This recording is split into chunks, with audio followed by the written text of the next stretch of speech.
Hello and welcome to daily cricket show. ICC men टी20 World Cup की सारी खबरें आपको मिलेगी हमारे चैनल पे। सबसे पहले हम बात करेंगे साहिबजादा फरहान। जी हाँ, आत्मविश्वास, संयम और आक्रामकता, ये तीनों का संगम कल हमें साहिबजादा फरहान की पारी में देखने मिला और वो 2020 में 2 शतक जड़ने वाले पहले बल्लेबाज थे। इसके पहले क्रिस गेल थे, बट वो 2 अलग समीकरण थे। इसी के साथ साहिबजादा फरहान ने ना ही सिर्फ शतक लगाए हैं बल्कि नया कीर्तिमान स्थित किया है। उन्होंने विराट कोहली का 319 का रिकॉर्ड को भी पीछे छोड़ दिया है। अब बात करेंगे कल के हुए मुकाबले में, जहां पर पाकिस्तान जीत तो गया श्रीलंका को 5 रनों से हराकर, बट वो इस प्रतियोगिता से बाहर हो गए हैं। पालाकले अंतर्राष्ट्रीय क्रिकेट मैदान में खेले गए इस मैच में पाकिस्तान के सामने मुश्किल गणित था। जीत की खुशी दिखाई नहीं दी। कल पाकिस्तान ज़रूर जीता, बट जीत की खुशी कहीं पर भी दिखाई नहीं दी। खिलाड़ियों के चेहरे पर मुस्कान नहीं थी। अबरार अहमद मैदान पर भावुक हो चुके थे, उनकी आंखों से आंसू बह निकले। कप्तान सलमान अली आगा भी बेहद निराश नजर आए। दूसरी ओर श्रीलंका के कप्तान दासुन शनका ने आखिरी सांस तक हार नहीं मानी। 31 गेंदों पर 76 रन की उनकी पारी ने मैच में जान डाल दी। आखिरी ओवर में 28 रन्स चाहिए थे। पहली 4 गेंदों पर 3 छक्के और 1 चौका और अचानक उम्मीद लौट आई। हमारे साथ अब जुड़ेंगे Ashneer Siddiqui, international sports journalist, और Asadullah Khan, farmer international Afghanistan player and coach. Sir, सबसे पहला सवाल, पाकिस्तान ने जीत तो हासिल की, बट कुछ समझ में नहीं आया। इक्वेशन बैटिंग बहुत अच्छी थी या बॉलिंग खराब थी या इसमें पिच का बहुत कुछ अहम रोल था? मेरे ख्याल से जो श्रीलंकन बॉलिंग अटैक था वो भी आज बहुत बुरा था। बॉलिंग, अगर चाहे वो आपके स्पिनर्स के बॉल देख लें, अगर आप फास्ट बॉलिंग के बॉल देखते हैं, उन्होंने बैट बॉल बहुत ज़्यादा किए जिनका पूरा फ़ायदा उठाया पाकिस्तानी बैट्समैनों ने। मेरा नहीं ख्याल कि उनका percentage of good bowling areas जो था, जो वीक एरियाज़ होते हैं, किसी बैट्समैन को आप लेते हैं और उसके वीक एरियाज़ पे बॉलिंग करते हैं, जितनी भी बॉलिंग हुई वो पाकिस्तानी बैट्समैनों की स्ट्रेंथ वाली जगह पे हुई। और आप देखिए सारे शॉट्स गैप्स में गई, यानी इतनी ऐसी बॉलिंग के वो आप उसको खुद रूम बना के दे रहे हैं कि वो क्या बैल मुझे मार। हाँ, उनको पता था कौन सा फील्डर कहाँ खड़ा है। पाकिस्तानी बॉलिंग को भी देखा जाए तो पाकिस्तानी बॉलिंग भी, जैसे हम कल बात कर रहे थे कि इब्रार को खिलाना चाहिए, तो इब्रार ही वाहिद ऐसा बॉलर था कि जो अपने आप को सेव कर पाया। बाकी अगर आप शादाब को देखें, कोई पता उनका भी मालूम नहीं था कि कहाँ बॉल करना है, मेरा रोल क्या है। लास्ट चेंज में वो आए बॉलिंग करने के लिए, तो वही कंसिस्टेंसी ना बैटिंग में थी। कल हम बात कर रहे थे कि लेफ्ट हैंडर को ओपन कराना चाहिए। हमारी सारी बातें ऑलमोस्ट मान रहे हैं टीम वाले, लेकिन सही बात है कि कल जैसा आपने कहा था कल के शो में कि साहिबजादा फरहान और फ़खर जमान को ओपनिंग करना चाहिए। एग्जैक्टली। और वही हुआ कल। उन्होंने जो शुरुआत दी ना, मुझे लगता है कि शायद वहीं से श्रीलंका की लाइन लेंथ गड़बड़ हो गई, क्योंकि उन्होंने किसी भी मौके पे अपना स्ट्राइक रेट 10 से कम नहीं रखा। कल हमने एक और बात भी की थी कि बाबर आजम को कहाँ एडजस्ट करना है, तो वो एडजस्ट करते रहे। नहीं एडजस्ट कर दिया ना उनको। वो बेचारे पानी लेके आ रहे। कल देखने में नहीं अच्छा लगा कि इतना सीनियर प्लेयर बेचारा बाहर बैठा हुआ है। बट मुझे ऐसा लगता है कि अगर हम बाबर आजम की सिर्फ बात करें तो बाबर आजम के लिए हाई टाइम की वो T20 से संन्यास ले लें। देखिए T20 वो नहीं हजम कर पा रहे हैं। शादाब की भी बॉलिंग, ना वो बॉलर थे कल तो मुझे ना वो बॉलर नजर आए ना वो बैटर नजर आए। शादाब के साथ तो ये समस्या जो है शुरू से है कि ना वो बॉलर है पूरे ना वो बैटर है पूरे। आप वही बात जो आप कहते हैं कि वो एक बड़े क्रिकेटर के दामाद हैं, इस तरह से वो सर्वाइव कर रहे हैं, और उनके ससुर जो है वो टीवी चैनल्स पे बैठ के जो है उनको डिफेंड करते हैं कि वो बॉलर भी हैं वो बैटर भी हैं, वो सब कुछ है। तो एक्चुअली वो कुछ भी नहीं है कुल मिला के। तो ये शादाब सबसे कमजोर कड़ी है इस पूरे टूर्नामेंट में पाकिस्तान की टीम में, वो दिखे हमको। कल जो सबसे खराब बात हुई वो ये कि दोनों ओपनर्स ने, साहिबजादा फरहान ने सेंचुरी मारी, दूसरी सेंचुरी थी उसकी इस T20 वर्ल्ड कप में, और फ़खर जमान ने 84 मारे महज 42 गेंदों में। तो 12-13 ओवर तक बिल्कुल सही चल रहा था। पहला विकेट जो गिरता है उनका, उसके बाद कहानी गड़बड़ हो जाती है। आप अगर देखें गिरा था, बट बहुत देर से गिरा है ना।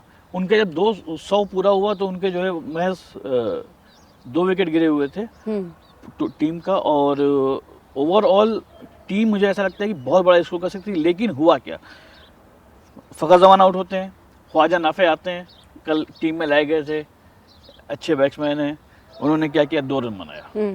उसके बाद शादाब खान आते हैं, 7 रन बना के रन आउट हो जाते हैं।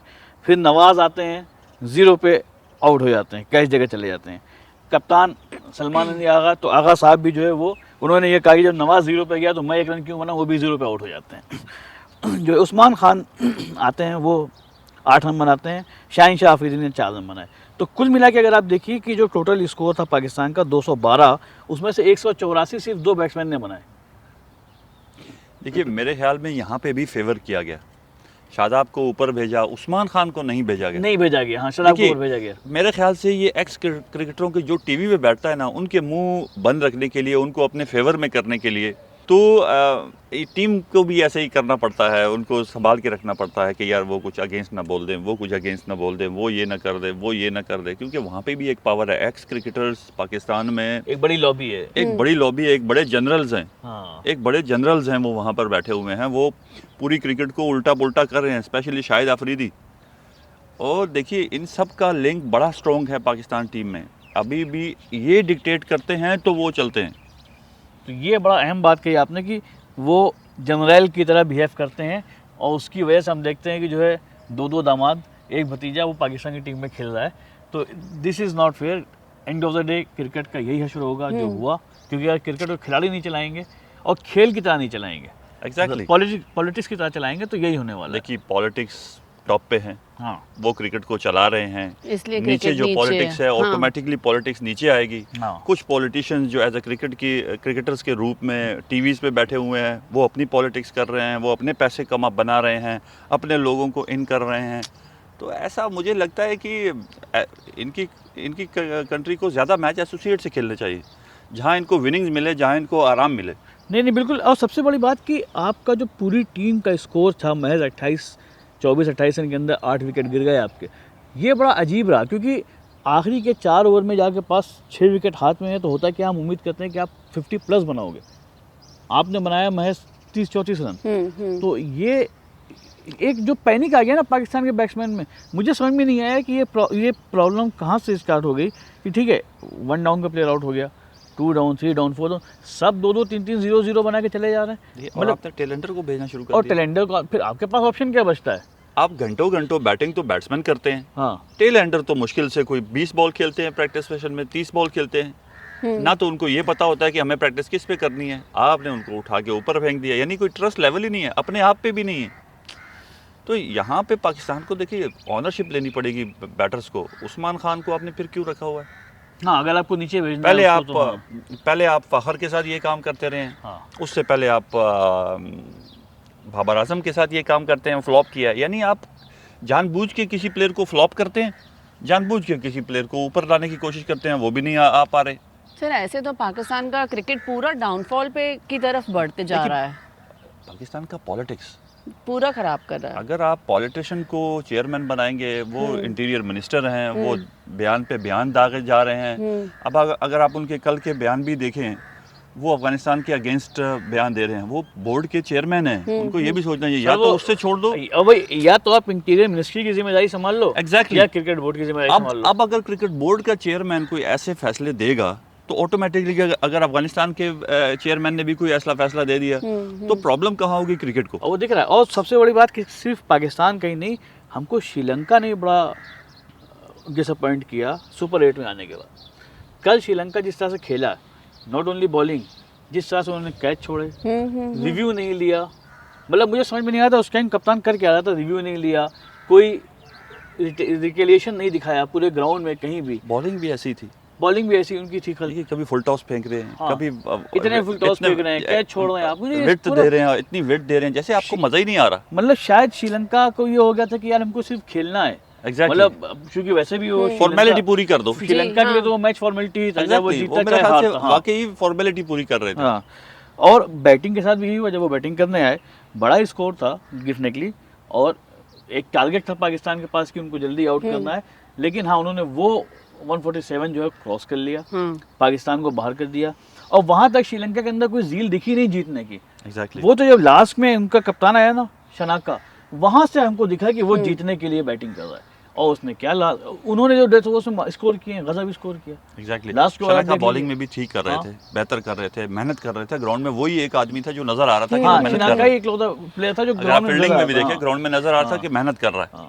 तो बैटिंग में भी उन्होंने ऑटोमेटिकली मेहनत किया, तो पूरी टीम मेरे ख्याल से वो फॉर्मेलिटी के लिए लगी हुई थी कि फॉर्मेलिटी पूरी करते हैं और अपनी अपनी बैटिंग करके चल दी है। चल देते हैं, सर, क्योंकि जब आप हाँ। 207 बना सकते हैं तो आप 217 भी बना बना ही सकते सकते थे। वो कोई बड़ा वो सवाल नहीं था। मैच 5 रन से आप हारे, एक छक्के की बात थी, और थोड़ा सा एक कंट्रोवर्सी भी चल रही है कि लास्ट बॉल जो है वो जो वाइड का वो वाइड चल दिया रहा है, एम्पायर ने, हाँ, बैट्समैन हाँ। उसकी तरफ मूव कर गया, टेक्निकली वो वाइड थी या नहीं थी।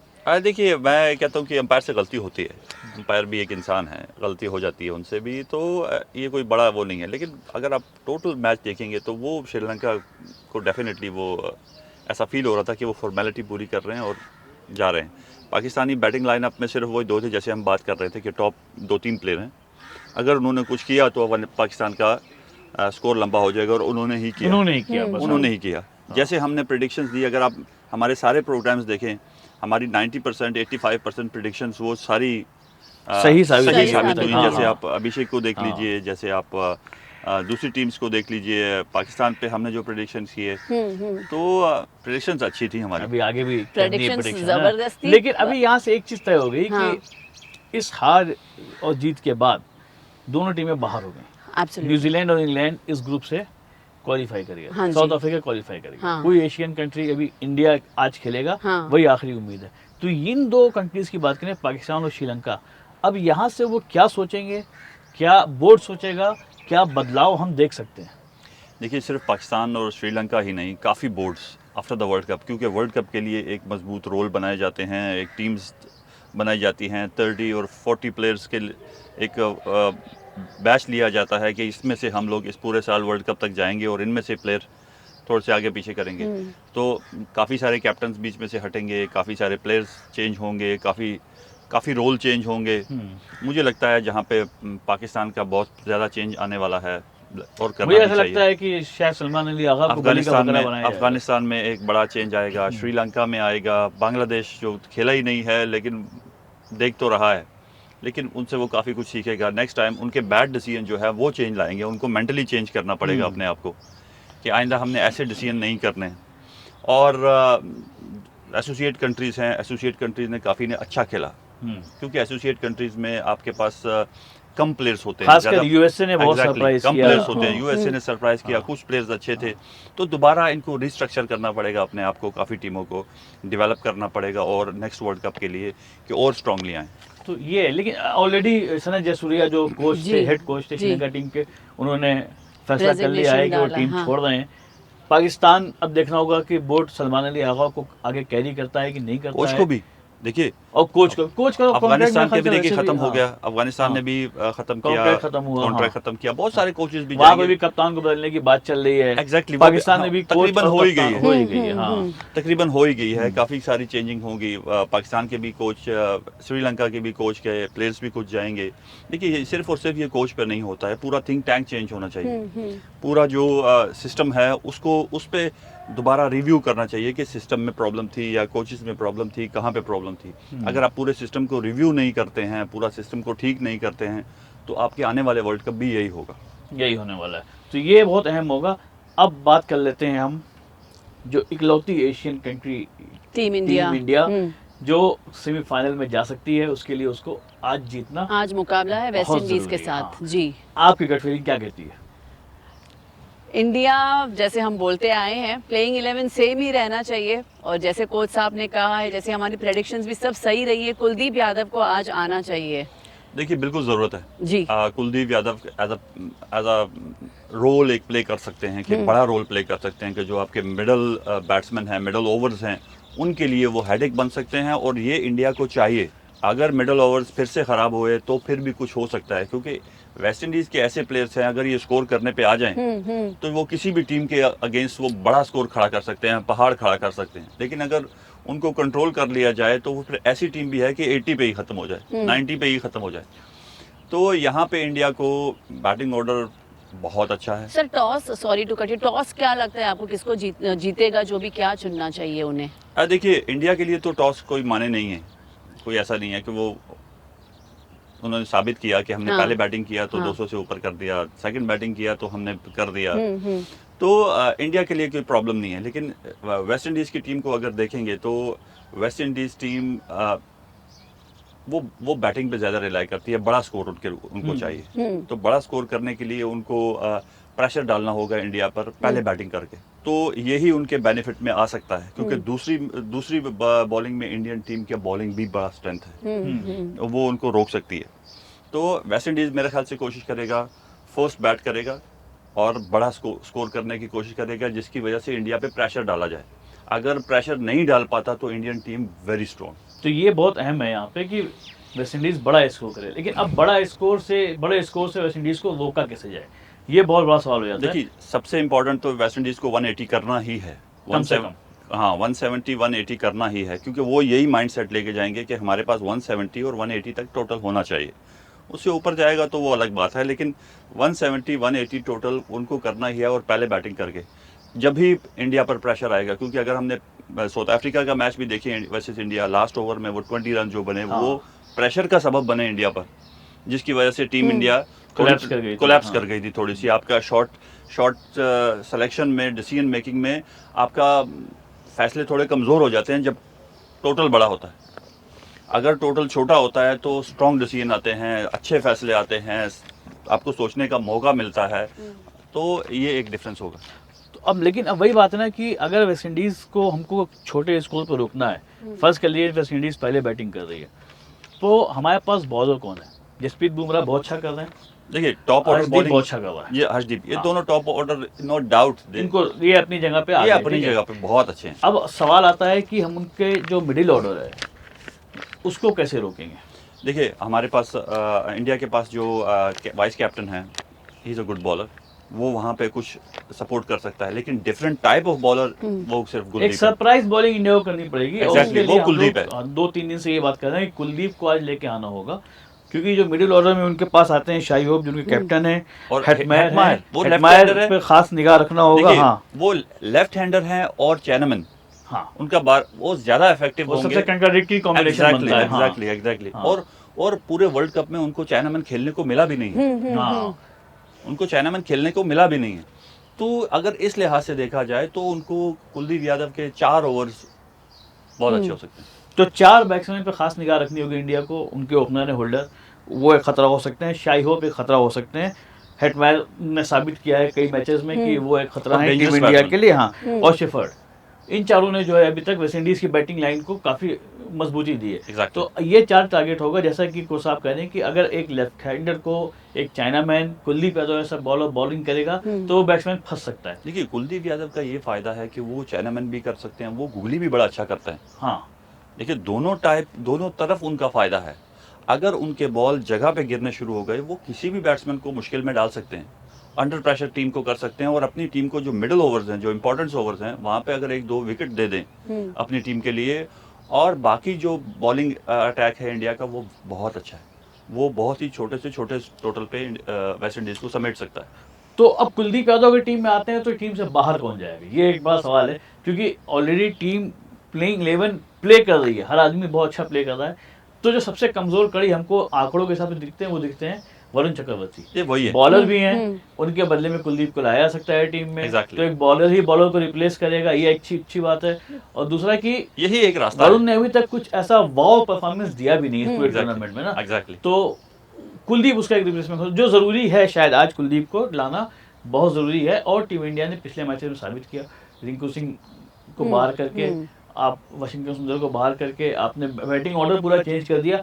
बैटिंग ऑर्डर मेरे ख्याल से वही रहना चाहिए। एग्जैक्टली। संजू सैमसन वेरी और स्ट्रॉन्ग, हाँ, जो लास्ट बैटिंग किया इंडिया ने, हाँ, सबने आके अपना अपना रोल बहुत अच्छे से बहुत निभाया, अच्छे से बहुत निभाया। अच्छे से। निभाया। हाँ। ऐसी टीमें बहुत कम होती हैं कि जो भी बैट्समैन आए अपने रोल पे खेले और टीम को बहुत फायदा पहुंचाया। अगर आप देखें 7 के 7 बैटर्स इन्होंने आउटस्टैंडिंग परफॉर्मेंस किया। तिलक वर्मा को फिर से एक बार नीचे लाना पड़ेगा कि नीचे वो काफी अच्छा कर रहे हैं, तो उम्मीद करते हैं कि वहां पे तिलक वर्मा, आज ये सारे बैट्समैन जो हमारे हैं, मतलब अभिषेक, वाशिंगटन, अभिषेक, संजू, उसके बाद जो है तिलक वर्मा, स्काई, आज सबको जो है अपना बेस्ट परफॉर्म करना है, क्योंकि आज का मैच करो या मरो, अब से तीनों मैच करो या मरो। देखिए, बैट्समैनों को बड़ा स्कोर करने के लिए सिर्फ 3 ही बैट्समैन होंगे, बाकियों को छोटी मोटी सपोर्ट देनी होगी। 20 रन, 25 रन, 15 रन, ऐसी सपोर्ट चाहिए, लेकिन 3 बैटर्स ऐसे चाहिए कि जो थोड़ा सा बड़ा इनिंग्स तो खेलें। ठीक है, शुरुआत के अभिषेक और संजू सैमसन और Exactly। ईशान किशन, ईशान किशन, हाँ। Exactly। यही तीनों और अच्छा captain कर as जाए, well। और कैप्टन एज वेल, तो फिर टीम का बेड़ा पार हो जाएगा, है ना। Exactly. बॉलिंग में बिल्कुल जैसा कि बार बार 3 दिन से बार बार एक ही बात कही जा रही है, कुलदीप को आज लाना जरूरी है, जी। कुलदीप को आज लाना जरूरी है। फिर कुलदीप अगर आते हैं टीम में तो तो बाहर कौन जाएगा? बॉलिंग की एक पूरा एक स्ट्रेंथ चेंज हो जाएगी, Exactly. एक मिस्ट्री एलिमेंट आ जाएगा, और वेस्ट इंडीज को फंसाने के लिए वो बहुत जरूरी जैसे हमने अबरार का कहा था कल, उसने हाँ, और अबरार ने कल कितनी अच्छी बॉलिंग की, उसने हाँ। विकेट भी लिया, Exactly. सबसे कम रन दिया, अबरार को बाहर बैठा के रखा था टीम ने, कल उसको लेके आए। तो ये टीमें गलती करती हैं, एक्सपेरिमेंट करती हैं, लेकिन ये जो मैच है यहाँ पे गलती है एक्सपेरिमेंट की, मुझे नहीं लगता संजीवनी कहीं कोई गुंजाइश गुंजाइश नहीं है, है। बिल्कुल। सर, पर एक और चीज कल बहुत अच्छी हुई, साहिबजादा फरहान ने विराट कोहली का भी रिकॉर्ड तोड़ा। आई अच्छा। थिंक वो भी मेंशन करना बहुत जरूरी है आज के इस शो में। He is the first person to after Virat Kohli. क्या बनाया उन्होंने, क्या इसको रिकॉर्ड तोड़ा? क्योंकि उन्होंने Sahibzada most run World Cup में, अच्छा, एक ही वर्ल्ड कप में मोस्ट सबसे ज्यादा रन, रन, हाँ? सबसे ज्यादा फरहान ने रन। सिर्फ शतक ही नहीं लगाए बल्कि नया वो लोग ने किया है, विराट कोहली का 319 का रिकॉर्ड उन्होंने पीछे छोड़ा है। अच्छा, हाँ और जी। 2 सेंचुरी भी उनकी हाँ जी, इस 2 वर्ल्ड कप में हो सेंचुरी गई भी है, इसमें हुई वो है। और सबसे ज्यादा रन बना के अब तक वो एक ही वर्ल्ड कप में सबसे ज्यादा रन बनाने वाले हाँ। बैट्समैन बन गए हैं, लेकिन उनका कॉन्फिडेंस लेवल भी चेक करिए, उन्होंने शुरू से ही स्कोर किया। हाँ। यहाँ पे बैट बॉलिंग हुई, उन्होंने पूरा फायदा उठाया और अपना एक बड़ा स्कोर खड़ा कर दिया। देखिए वो डिजर्व करते थे, क्योंकि वो थ्रू आउट द टूर्नामेंट अच्छा परफॉर्म कर रहे थे, कॉन्फिडेंस लेवल बहुत हाई था, टीम को लेके चल रहे थे, वो एक ही बैट्समैन थे। तो साथ उनका दिया फाखर ने, तो ऐसा इनको पहले करना चाहिए था। एब्सोल्युटली। इनको पहले बहुत देर कर दी, ये मुक्का उनको लड़ाई के बाद ये मुक्के याद आए कि ये मुक्का भी मारना था। क्योंकि हमको नहीं लगता, अब देखिए उन्होंने बनाए हैं अभी तक 7 मैचेस में इस वर्ल्ड कप में 383, तो ये एक बहुत बड़ा, क्योंकि डिफरेंस बहुत बड़ा है। जिम्बाब्वे बाहर हो चुकी है, दूसरे नंबर पे बेनेट थे, तीसरे नंबर पे माकरम है जो 264 है उनका, तो वो बहुत 100-120 के आसपास का जो है वो गैप है।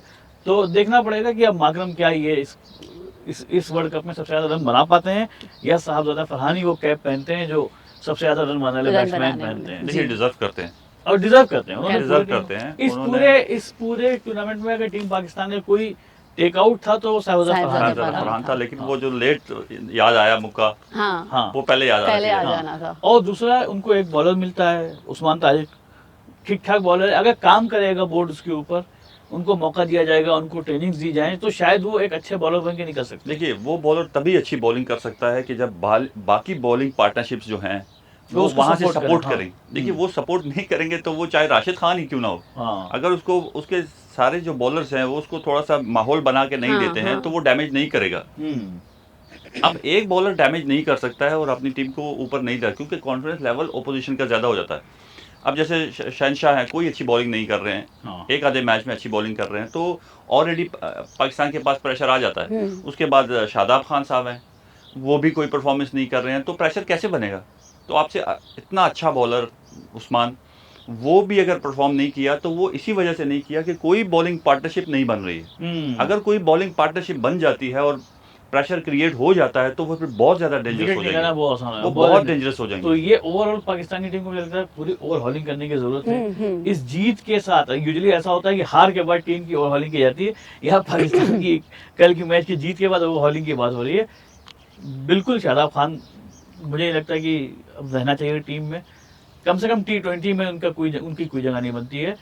बाबर आजम के लिए ज़रूरी है कि वो यहाँ से अपनी इज्जत बचाते हुए T20 से संन्यास ले लें, वनडे और टेस्ट खेलें, वहाँ पे फोकस करें, क्योंकि यहाँ पे उनको बाहर बैठा के इशारा कर दिया गया है। देखिए 2 मैच में बाहर बैठा के बैटिंग ऑर्डर के, भाई तुम संन्यास ले लो, लेकिन अब तुम नहीं ले रहे हो, अपनी इज्जत खुद ही जो है तुम देखिए गंवा रहे हो। देखिए जब कोई स्टूडेंट फेल होता है या नाकाम होता है तो वो सिर्फ स्टूडेंट ही फेल नहीं होता है, उसके उस्ताद भी फेल होता है, जी। क्योंकि बिल्कुल। वो उसको ट्रेन कर रहा है। अगर आप बाबर आजम जैसे प्लेयर को भी नहीं बना पा रहे हो तो ये सिस्टम क्या कर रहा है, ये कोचेस क्या कर रहे हैं, ये कितनी ज़्यादा सैलरियाँ लेते हैं, कितने ज़्यादा इनको फैसिलिटीज़ होती हैं, तो ये कर क्या रहे हैं? ये सिर्फ उसी की कोचिंग कर रहे हैं कि जो टॉप है। जैसे मिसाल के तौर पर अफगानिस्तान के जोनाथन ट्रॉट जो हैं वो सिर्फ राशिद की ही कोचिंग कर रहे हैं, बाकी कोई प्लेयर उन्होंने नहीं बनाया। बाकी सारे कोचेस, बाकी सारे प्लेयर्स कोई कुछ नहीं बना पाए। अब देखिए इंडिया की टीम को देख लीजिए, एक से एक अच्छा परफॉर्म कर रहा है, एक से एक अच्छा आ रहा है, तो इसका मतलब है उनके कोचेस सब पे काम कर रहे हैं। जो परफॉर्म करेगा कोच उसके खड़ा होगा कि हाँ मैंने कोचिंग की थी इसकी, और जो बाकी फ्लॉप हुए हैं वो क्या। बिल्कुल बिल्कुल, तो ये बहुत सारी लर्निंग के साथ ये वर्ल्ड कप अब अपने लास्ट फेज आगे में के पहुंच फेज में चुका है। पहुंच हाँ। चुका है। जी हाँ, ये बात हो गई कोचेस की, परफॉर्मेंसेस की। जो अच्छे प्लेयर्स हैं वो खेल नहीं पा रहे हैं, जो दामाद है वो आगे आ रहे हैं। आज मैच है साउथ अफ्रीका और जिम्बाब्वे और इंडिया और वेस्ट इंडीज़ का। देखना होगा कि क्या कुलदीप यादव को फेस कर पाएंगे वेस्ट इंडीज़। कोलकाता के गासबरी पिच पर कैसे भारतीय टीम वेस्ट इंडीज़ को झटका देगी, देखने के लिए बने रहिए हमारे साथ।